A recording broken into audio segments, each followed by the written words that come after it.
ओम सूर्याय नमः, ओम भानवे नमः, ओम आदित्याय नमः। या संपूर्ण सृष्टीला भगवान सूर्यनारायणाच्या आशीर्वादामुळे जीवन प्राप्त होत असते, त्यांचं आयुष्य घडत असतं। त्यांची कृपा असेल तरच आपल्या जीवनामध्ये चांगलं घडत असतं। आपल्या सौभाग्याविषयी व्रत करणाऱ्या व्यक्तीवर देखील ते कृपाच करत असतात। माई, ही संपूर्ण कथा जी आहे भानुसप्तमीची अतिशय रंजक आणि उत्तम अशा वळणावर येऊन ठेपलेली आता। लाज कशी वाटत नाही वर्तवण करून सांगायला? का सामान्य गणिकेला तुम्ही संपवू शकला नाही? तर मग इथे आलात कशासाठी? चालते बा। मातोश्री, सगळे होत्याचे नव्हते झाले।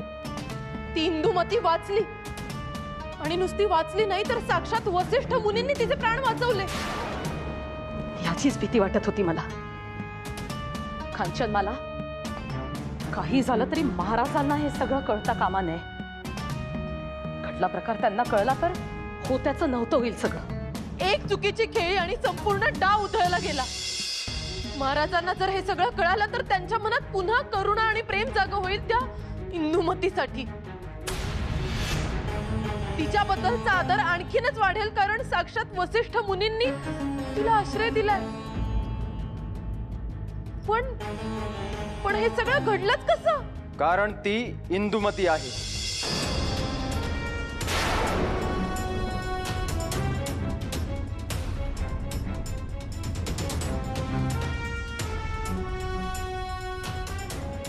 इंदुमती, तिच्या वागण्यात न कुठलं कपट न मनी द्वेष।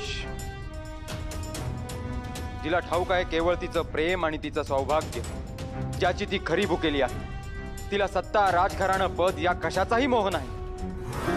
तिचं हेच निस्वार्थी प्रेम तुम्हाला रुचलं नाही, आणि म्हणून तुम्ही तिला इथे बोलवलात। ऊर फुटेपर्यंत तुम्ही तिचा अपमान केलात, आणि तिला या नगरातून आणि आमच्या आयुष्यातून बाहेर काढण्याचा कट केलात। तुम्ही इंदुमतीला ओळखूच शकला नाहीत महाराणी। महाराज, तुम्ही भावनेच्या भरात आम्हाला मध्ये अडवू नका महाराणी, अन्यथा आम्ही विसरून जाऊ की तुम्ही आमच्या महाराणी आहात। तुम्ही जे कुकृत्य केलत त्याची शिक्षा तुम्हाला भोगावीच लागेल। इंदुमतीला या महालात आणावे असा आमचा मानस कधीच नव्हता, पण तुम्ही तुमच्या कलुषित विचारांनी तिला इथे बोलवलं, आणि म्हणून आत्ता सुद्धा तुम्हीच तिला आदरपूर्वक या राजवाड्यात आणणार आहात। हीच तुमची शिक्षा। आपण महाराज असलात तरी आम्हीही महाराणी आहोत हे विसरू नका। आपण दिलेला प्रत्येक शब्द पाळायला आम्ही तुमची दासी नाही। आपण महाराणी आहात आणि यापुढेही असाल, हा आमचा शब्द आहे। पण तुम्ही केलेल्या कृत्याची शिक्षा तुम्हाला भोगावीच लागेल।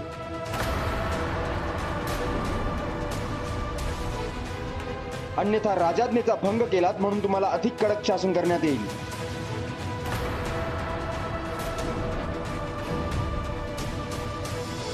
महाराज, आपला शब्द अंतिम राहील आमच्यासाठी।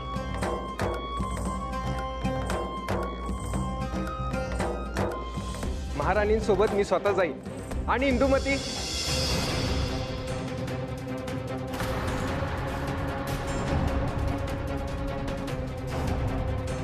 राणी इंदुमतींना इथे घेऊन ये।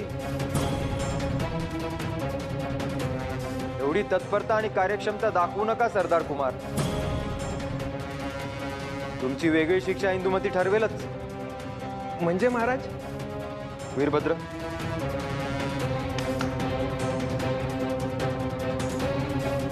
सरदार कुमारांना बंदी करा। महाराज, महाराज क्षमा असेल। महाराज, मी काही केलेलं नाहीये। महाराज, महाराज। महाराणी, विनाविलंब आपण इंदुमतीस येथे घेऊन यावे। या प्रवासात वीरभद्र आपल्या सोबत असतीलच, आणि काळजी नसावी। आपण आपल्या मातोश्रींच्या आगमनाची जेवढ्या आपुलकीने तयारी केलीत तशीच तयारी आम्हीही करू।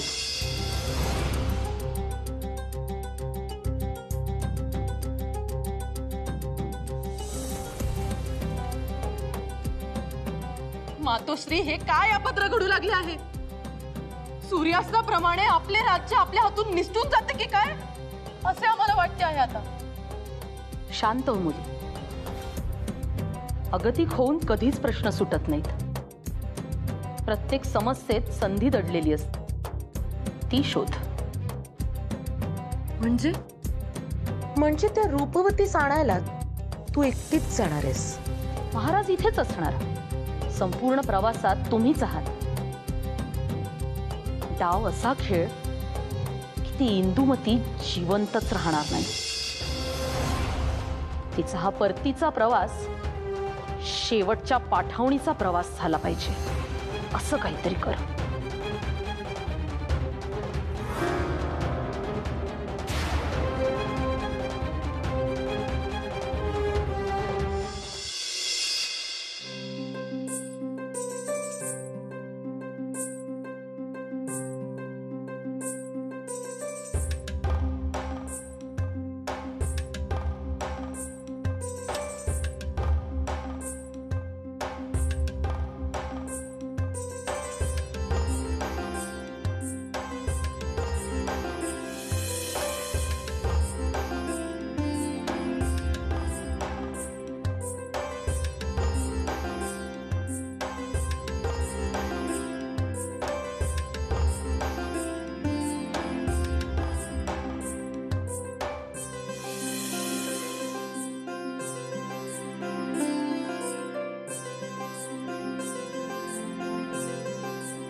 सर्व सेवक आणि दासी, कान देऊ नये का?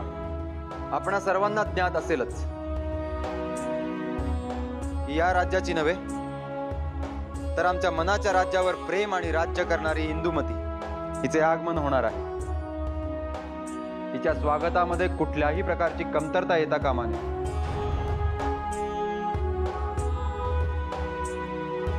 इंदुमतीच फुले अधिक प्रिय आहेत.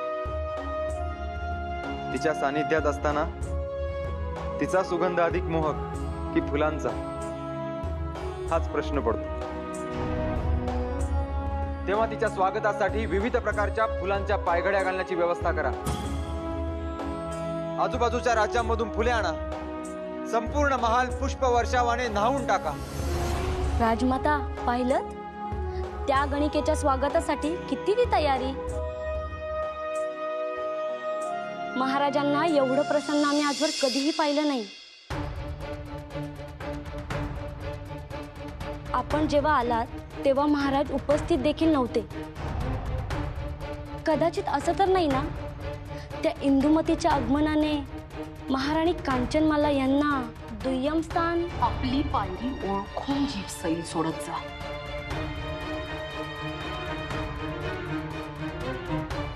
प्रेम अंध असतं म्हणे. खरंच आहे म्हणा.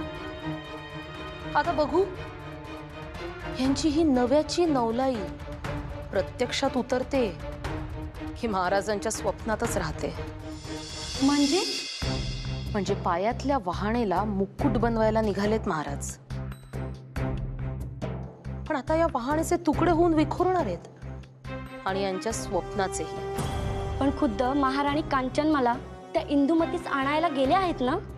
महाराजांनी सांगितलं आणि आम्ही तोंड बंद करून ऐकलं. असं शक्य होईल?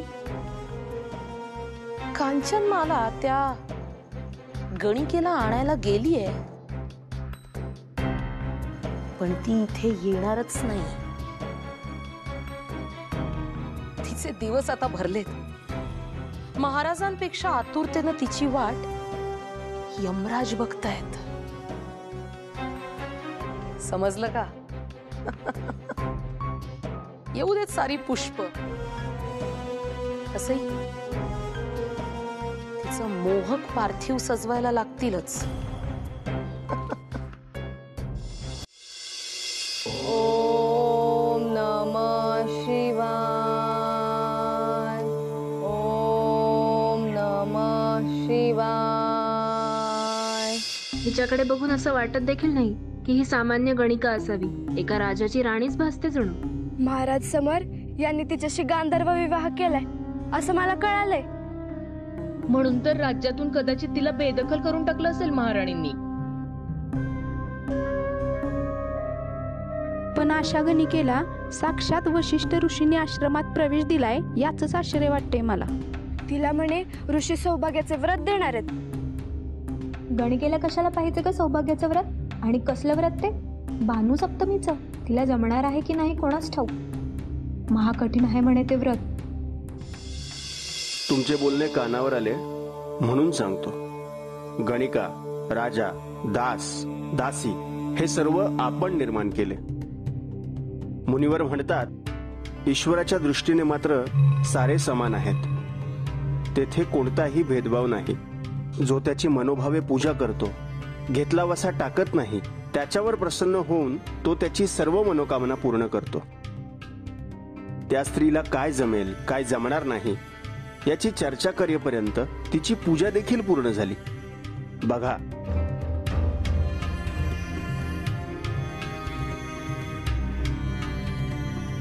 चला ग, नदीवरनं पाणी आणायचंय, लय काम आहेत. ओम नमः शिवाय. हे प्रभू, आपल्यापासून अज्ञात असं जगात काहीच नाही. माझी मनस्थिती देखील आपण जाणता. भलेही माझा विवाह देवा ब्राह्मणांच्या साक्षीने झाला नसेल, तरी मी महाराजांना माझे सर्वस्व बहाल केले आहे. परंतु कुठल्याही नात्याला जनमान्यता महत्वाची असते.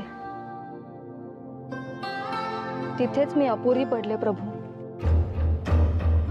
देवा, आज ह्या गणिकेला परीक्षा द्यावी लागणार आहे. स्वतःच्या विश्वासाची, महाराजांच्या प्रेमाची, स्वतःच्या अस्तित्वाची परीक्षा मला द्यावी लागणार आहे. कदाचित आपली देखील हीच इच्छा असावी. ती पूर्ण करण्यासाठी मी वाटेल ते कष्ट घ्यायला तयार आहे. केवळ आपले आशीर्वाद माझ्या सोबत असू द्या. ओम नमः शिवाय.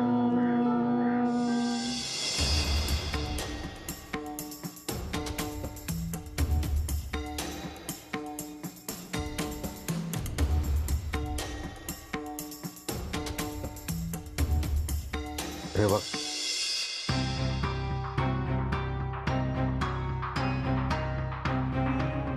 बघ, खाली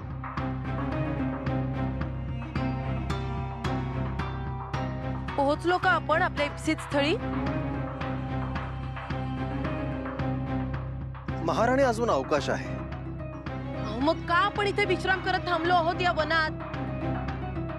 आधीच आमचा जीव मेटाकुटीस आला आहे या अप्रिय प्रवासाने. त्यात अजून विलंब नको आणि शीणही.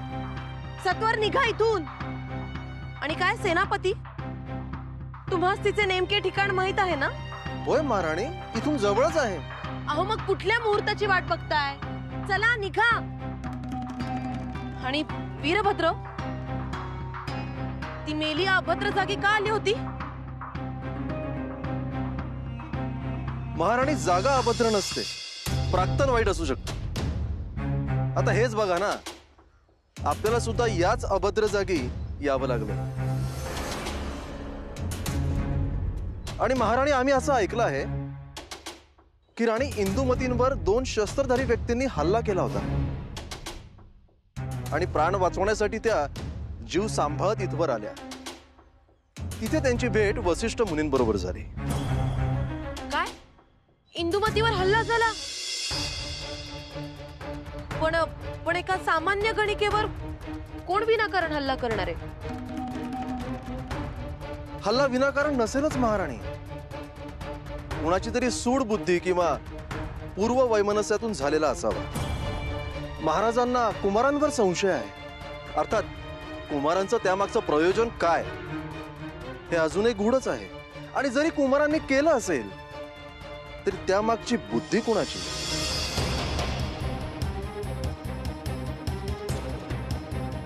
हेही समजेलच लवकर.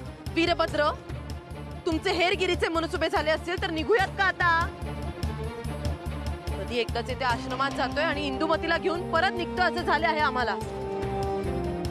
अरे वा राणी सरकार, राणी इंदुमतींना भेटण्यासाठी आणि त्यांना राजमहालात घेऊन जाण्यासाठी फारच उत्सुक झालेला आहात. म्हणजे हा महाराजांच्या विरहाचा प्रभाव म्हणायचा का राजाज्ञेचा जोर?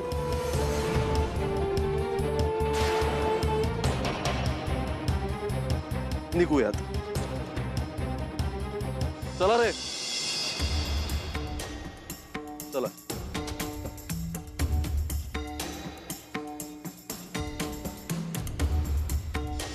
ओम नमः शिवाय. उदये सविता रक्तो रक्तश्चास्तमये तथा संपत्तौ च विपत्तौ च महता मेकरूपता.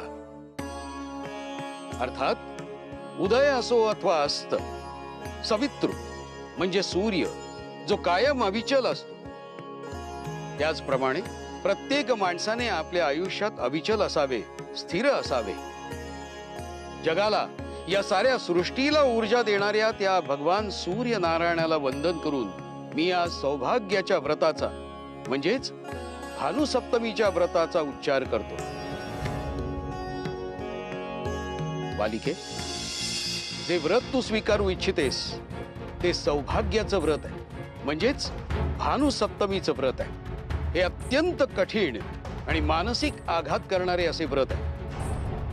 सप्तदिन म्हणजे 7 दिवसांचे हे व्रत असून या दरम्यान तुला एका जागी स्थिर राहावे लागेल. तुझ्या चंचल मनाला स्थिर करावे लागेल, कारण मनाची चंचलता म्हणजे भक्तीची अपूर्णता. प्राणांतिक प्रिय अशा सर्व वस्तूंचा मोह तुला टाळावा लागेल. तुला प्रिय असलेल्या व्यक्तींपासून दूर राहावे लागेल. ज्या ज्या गोष्टीत तुझं मन रमलेलं आहे त्या सगळ्यांवर पाणी सोड. ही एक प्रकारची विरक्तीच आहे, पण या विरक्तीतून यशाचा मार्ग आहे.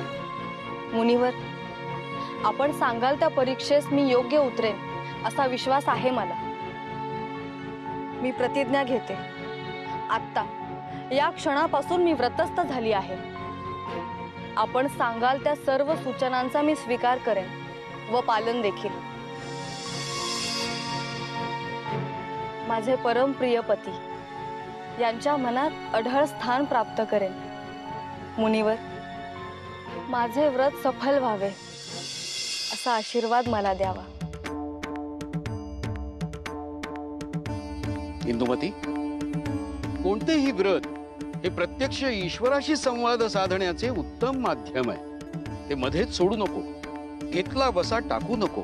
नाही मुनिवर, माझे प्राण जरी पणास लागले तरीही मी हे व्रत पूर्ण करेन.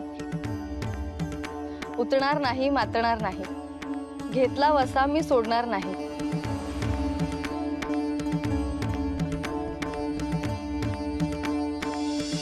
तुम्ही दमला असाल, पलीकडेच नदी आहे, तिकडे जाऊन विश्राम करा. जी सेनापतीजी.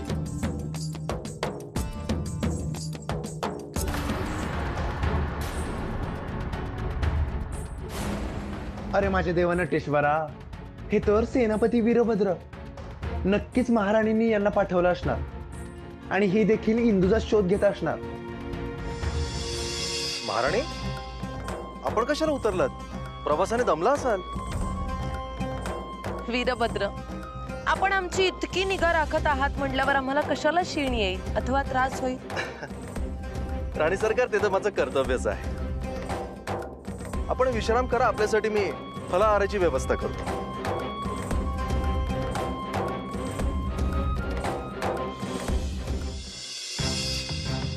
आता काहीही करून मला या सेनापतीची नजर चुकवून त्वरित हे विष इंदुमतीस द्यायला हवे.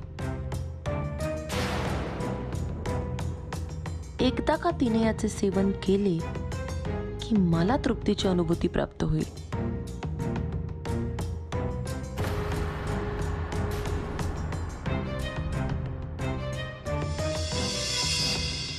मंडळी, कलुषित मन हे कधीही चांगला विचार करूच शकत नसतं. ते कायम घात आणि दगा करण्याचं षड्यंत्र करण्याचे विचारच मनामध्ये ठेवत असतं. एका बाजूला कांचनमाला ही आशा मनाची राणी आणि दुसऱ्या बाजूला इंदुमती ही सचोटी, संस्कार आणि प्रेम याची पुरस्कर्ती आहे. या दोघींमध्ये होणारे खास करून कलह, या दोन वृत्तींमधलं असणारे हे वितुष्ट आहे. या इंदुमतीचा पुढचा प्रवास कसा असेल ते बघूया पुढच्या भागामध्ये. पण तोपर्यंत उतू नको, मातू नको, घेतला वसा टाकू